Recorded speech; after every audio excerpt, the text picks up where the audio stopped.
Hi everyone, thank you for joining us. Thank you for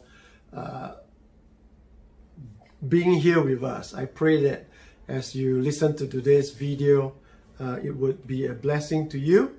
Also that it will help you to see the Bible in a very different way. If you enjoy this video, and if you have been here watching has blessed you, you can actually see more of my videos on this link. Just go to my YouTube.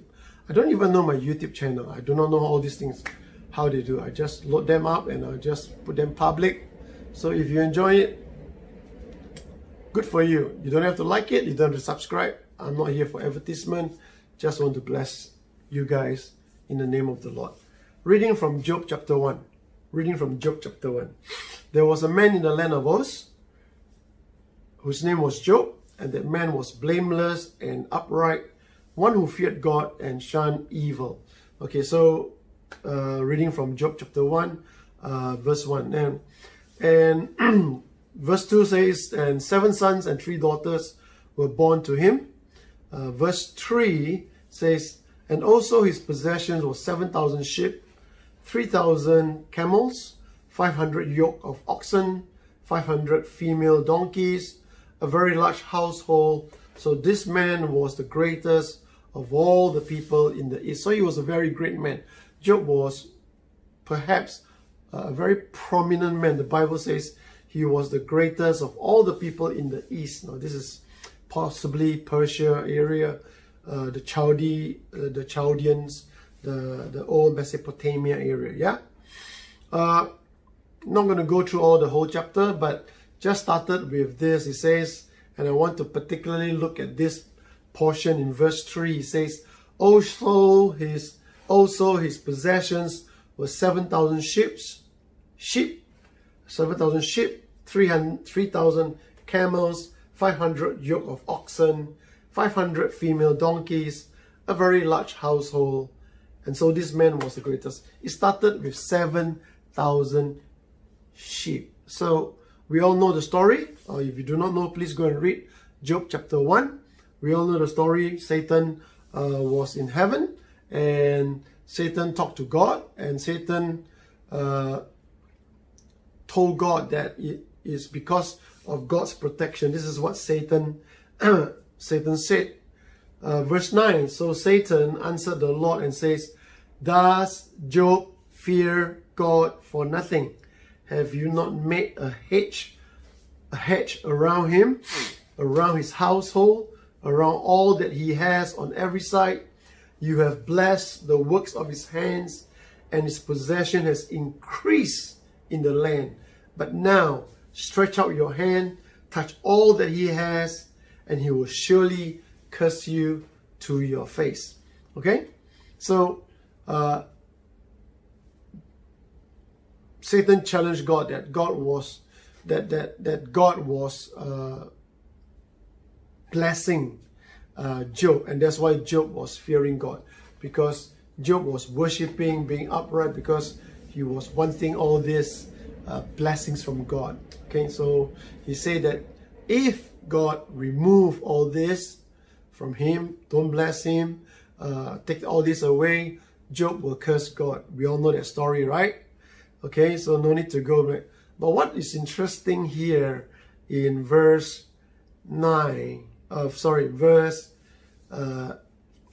reading from verse 13. Now there was a day when his sons and daughters were eating and drinking wine in the oldest brother's house, and a messenger came to Job and said, the oxen were plowing and the donkeys were feeding beside them, when the Sabeans raided them and took them away, and indeed they killed the servants with the edge of the sword, and I alone has escaped to tell you. So there was a raid. This group called the Sabeans came, took away all the ox, took away all the donkeys, and killed all the hired hand, all the servants, and only one escaped. Okay? Verse 16 was interesting here. And this is where I want to really focus on. Verse 16 is, while he was still speaking, Another also came and said, the fire of God fell from heaven and burned up all the sheep and the servants and consumed them, and I alone escaped to tell you. Now listen carefully. The first one was a Sabean, the second one was a sheep, and the sheep was burned. Fire from heaven fell. Very interesting. It wasn't stolen away. They were burned up. Burned up.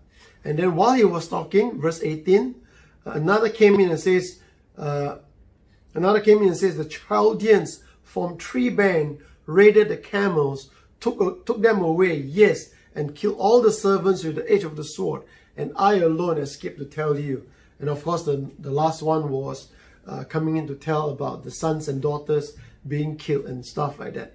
So, what was interesting to me was this. What was interesting that here you find in the same chapter, Satan challenged God to take away everything that Job has, even his children. And you read about the Sabeans who came to raid, you read about the Chaldeans who took the camels, but the sheep, of all the animals, but the sheep were burned up from fire from heaven. Think about that. Even before Job knew what was happening. Now listen, all this happened, Job has no knowledge. He was just at home and stuff like that. But God, in his wisdom, in his grace, what he did was that he burned up the sheep. Therefore, it was a sacrifice, a burnt offering, so to speak, on behalf of Job, that even Job didn't know. Now, you can read through the whole book of Job, and you find all the arguments, you find all the stuff. Later on, Satan appeared again, and God says, you can do anything you want, but you cannot take his life. So God preserved his life, but even before that, God already saw Job righteous. Why? Because of the burnt offering. 7,000 sheep burnt up. There was an offering, 7 being perfect, thousands is multitudes, sheep for one man. So think about this. It takes 7,000 sheep to be burned to make one man righteous in this equation, in this funny thought of mine. Yet it took one Lamb of God to sacrifice for the sin of the whole world. You know, guys, even before you and I know about Jesus Christ, even before we know the disasters that may be coming our way, God has actually had prepared a burnt offering for you and me. And even as you go through this time of lockdown, of pandemic or whatever, know this, the sacrifice has already been made. You may be in your house, you may not know what's going on, you may not see the danger out there, but a burnt offering has been made for you and me. Job had 7,000 sheep burned for him. We have the greatest sacrifice, the Lamb of God, that takes away the sins of the world. We know that in the book of Job, right at the end, Job had his wealth restored, and very interestingly, he had what? He had more than double. I mean, he had 10 other children given to him, but what happened to him was that God restored him. God blessed him again. And I want just to read from verse Job 42,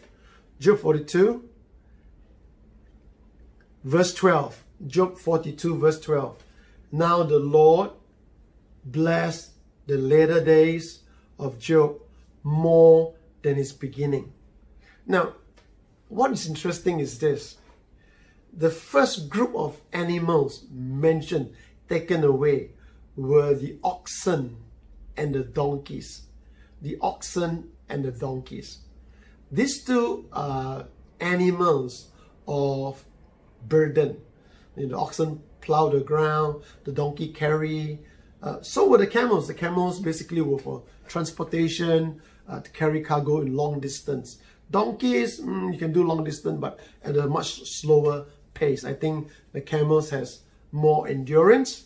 I've never read a camel. I've sat both on the camel and donkey, but never read them. So, but I think you find that among all the four animals mentioned, oxen, donkey, sheep, camel.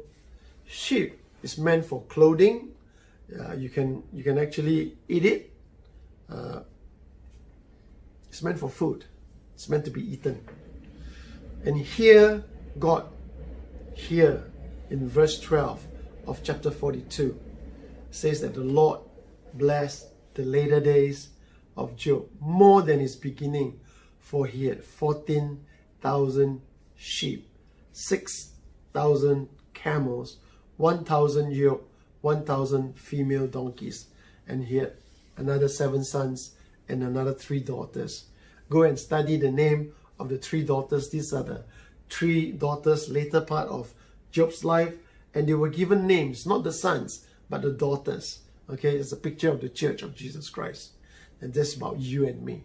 So guys, even before anything happened, number one, the Lord has already offered a burnt offering on your behalf and on mine. Number two, your later days will be better than your former days. Don't look back in your former days and say, how I wish I had go back to those days and all. They may be good, but the best days are not here yet. God is in His glory, God in His wisdom has already prepared greater things for you and I to enjoy, that we can see, we can have a better understanding, a greater revelation of His glory and His grace. So I pray that blesses you today. I pray that you and your family are safe. I pray that everything that you look forward to, no matter what's going on, that you look forward to, what you look forward to is to look forward to what Jesus will do in your life through the Holy Spirit, the person of the Holy Spirit that is living in you. Build a relationship with God, the Holy Spirit, because He is the one right inside you, and He's the one that can give us the wisdom to see little things like this, that God prepared a sacrifice even before the difficulties, the challenges came. So God bless you. Jesus love you. Love you all. In Jesus' name, be blessed. Amen. Bye-bye.